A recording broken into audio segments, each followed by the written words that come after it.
South Africa का कोई देश उठाकर देख लीजिए या फिर अभी रिसेंटली श्रीलंका का उदाहरण देख लीजिए।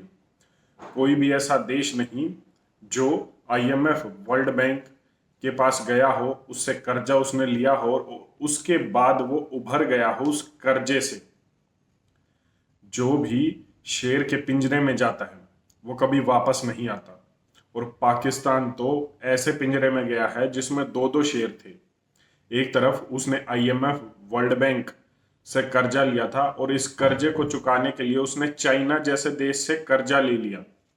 तो आप सोच सकते हैं, चाइना का हमेशा से ही ये रहा है, कोई भी ऐसा देश हो जिसने चाइना से कर्जा लिया है आईएमएफ और वर्ल्ड बैंक से बचने के लिए, तो चाइना ऐसी स्थिति में होता है, किसी भी देश में अगर मंदी है और वहां की आर्थिक हालात तंग हैं, खराब हैं, तो आईएमएफ वर्ल्ड बैंक उसे कर्जा देने से मना कर देता है। आईएमएफ वर्ल्ड बैंक 2 से 3% पर देशों को कर्ज देता है और जब वहां से मना कर देता है तो हमेशा उस देश के लिए एक आस उभर कर बनता है चाइना देश। चाइना आज भी पूरी दुनिया में 30 से ज्यादा ऐसे देशों को उसने कर्ज दिया हुआ है जिनको आईएमएफ वर्ल्ड बैंक ने मना कर दिया था। और हैरानी की बात यह है कि वो ऐसे देश हैं जिनका उनकी जीडीपी का 25% से ज्यादा चाइना से उन्होंने कर्ज ले रखा है। अब आप सोच सकते हैं, जैसे Republic of Congo, Malaysia, Cambodia, ये ऐसे देश हैं जिनकी जीडीपी का 25% से ज्यादा उन्होंने कर्ज ले रखा है चाइना से। तो आप सोच सकते हैं ये देश कितनी गंभीर स्थिति में है, जहां एक तरफ पाकिस्तान का मिनिस्टर लोगों का कह रहा है कि आप चाय पीनी बंद कर दीजिए या कम कर दीजिए। भी कौम से अपील करूंगा कि हम चाय की एक एक प्याली, दो दो प्यालियां कम कर दें, क्योंकि जो चाय हम इंपोर्ट करते हैं वो भी हम उधार लेकर इंपोर्ट करते हैं। दूसरी ओर अगले सेशन के लिए किताबें छापने के लिए बच्चों के लिए पाकिस्तान के पास पैसे नहीं है। यही नहीं, फ्राइडे को वर्क फ्रॉम होम के लिए भी बोला गया है ताकि पेट्रोल बचे, लोग घरों से बाहर कमाएंगे तो रिसोर्सेज कम यूज होंगे। जहां एक तरफ भारत में 100 रुपए के आसपास लीटर पेट्रोल है, वहीं पाकिस्तान में 180 ये क्रॉस कर चुका है। यही नहीं, इसके बाद पाकिस्तान में कुछ एरिया ऐसे हैं जहां पर यह कहा गया है कि ऑल्टरनेट डेज पर आप अपनी स्ट्रीट लाइट को बंद कर दीजिए रातों को, ताकि कुछ बचत हो सके। ये छोटी छोटी बचत अब पाकिस्तान करता जा रहा है। आपको जानकर हैरानी होगी कि 1958 तक 1958 तक साउथ एशिया की पाकिस्तान सबसे फास्टेस्ट ग्रोइंग इकोनॉमी था। उसके बाद कुछ ऐसे बड़े बदलाव उसने किए, वो पॉलिटिकली चेंजेस थे। जैसे ये जो पाकिस्तान का जो एडमिनिस्ट्रेशन आया 1958 के बाद, वो जनरल आयूब खान आए थे और उसके बाद उन्होंने ऐसे ऐसे बदलाव किए जिसकी बाद से पाकिस्तान कभी उभर ही नहीं पाया। आईएमएफ वर्ल्ड बैंक का कर्जा लगातार बढ़ता चला गया। उसके बाद इकोनॉमिक हालात पाकिस्तान के लगातार खराब होते चले गए। यही नहीं, डिफेंस के लिए पाकिस्तान ने पैसा और इसके साथ साथ कर्जा चुकाने के लिए दोबारा कर्ज लेना, ये दो चीजें ऐसी थी जिसके से पाकिस्तान कभी उभर नहीं पाया। डिफेंस में हमेशा डिफेंस सेक्टर एक कंज्यूमेबल सेक्टर होता है, वहां से कोई भी आउटपुट नहीं आता। इसके साथ साथ पाकिस्तान ने कभी भी अपना जो है sources of income, economic sources नहीं बढ़ाए।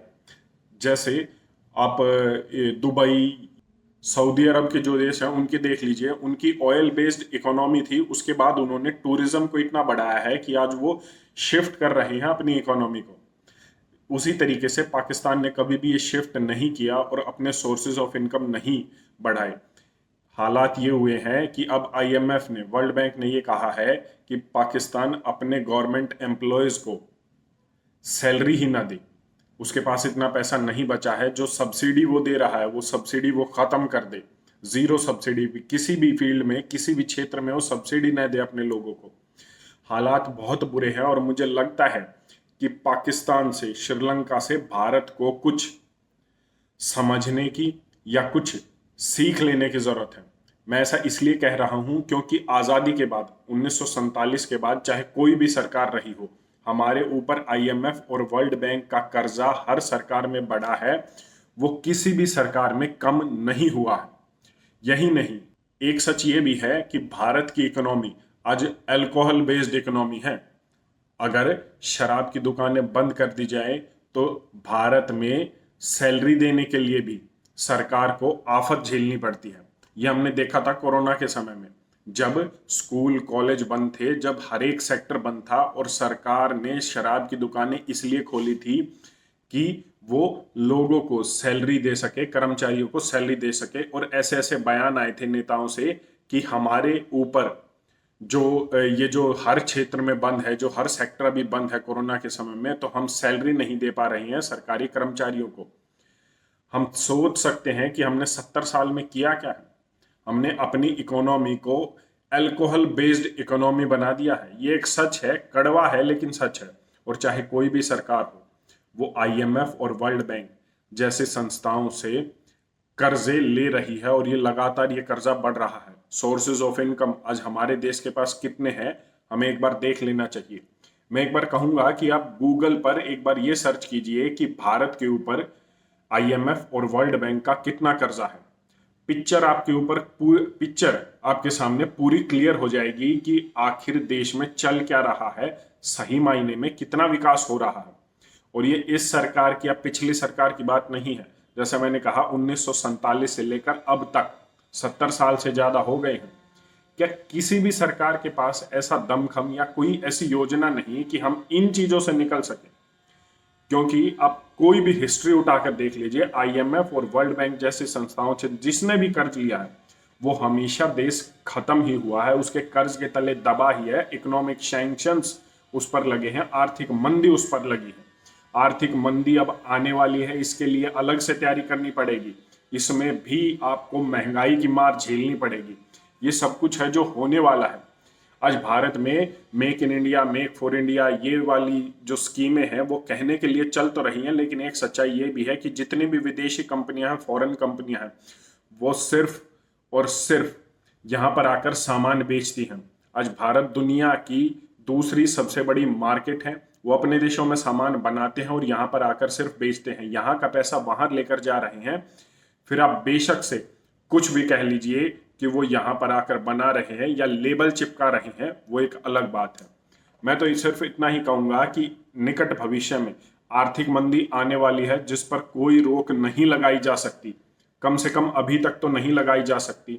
और अभी तक ये प्रेडिक्शंस है कि भारत की मार्केट में से, भारत की इकोनॉमी में से $100 बिलियन तक पैसा निकलने वाला है। और अगर वो पैसा निकला तो भारी आर्थिक मंदी आएगी, महंगाई आएगी और उसकी मार शायद इस बार भारत झेल ना पाए। और अगर झेल भी पाया तो इसके बड़े नुकसान होने वाले हैं। इसके लिए तैयारी करनी चाहिए और कुछ योजनाएं ऐसी होनी चाहिए जो राजनीतिक स्तर से ऊपर उठकर होनी चाहिए।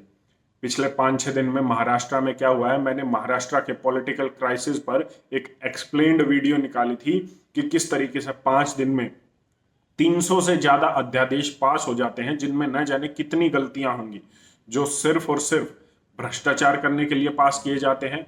जो काम 5 साल में भी नहीं होने थे वो 5 दिन में हो जाते हैं। सिर्फ साइन अंधाधुंध होते हैं फाइलों पर और टेंडर पास कर दिए जाते हैं।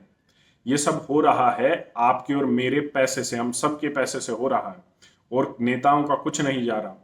एक MLA जिसके पास कुछ सालों पहले कुछ भी नहीं था, एक ऑटो ड्राइवर था, रिक्शा ड्राइवर था, आज प्राइवेट प्लेन में महाराष्ट्र से आसाम जा रहा है, घूम रहा है, बड़े बड़े नेताओं से मिल रहा है। ये पैसा आता कहां से? आप इस पर एक बार खुद सोचिए कि देश किस तरफ जा रहा है।